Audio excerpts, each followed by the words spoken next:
Have you ever wondered, is being a bibliophile actually profitable? We often think of books as things to read, to love, to decorate our shelves with. But what if they could also grow in value over time? Maybe you've seen the headlines: a Harry Potter book, less than 30 years old, selling for over £30,000.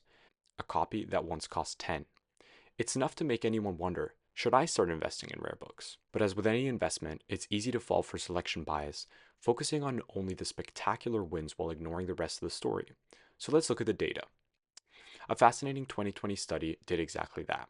It examined how book prices actually behave over time, specifically from 1975 to 2018, using over 3,400 recorded auction sales from the American Book Prices Current database. The researcher used 25 classic fiction titles, which were all recommended by a 1960 lifetime reading plan.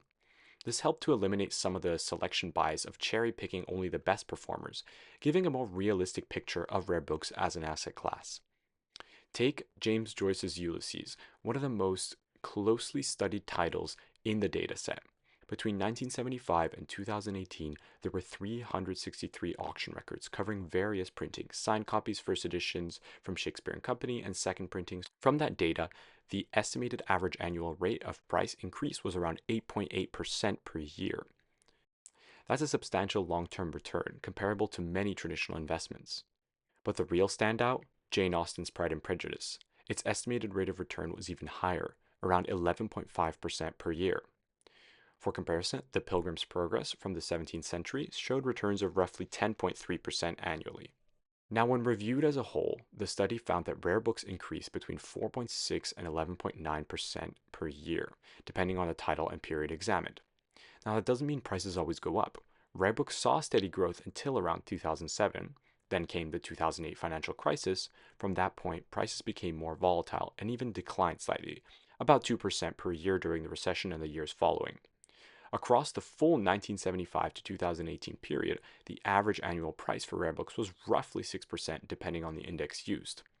Now, adjusting this for inflation and comparing it to the other asset classes, books outperformed art, gold, and real estate in the long run, but not stocks or bonds, especially after the 2008 crash. Financial assets tend to rebound faster from recessions, while collectibles like art and books take longer to recover.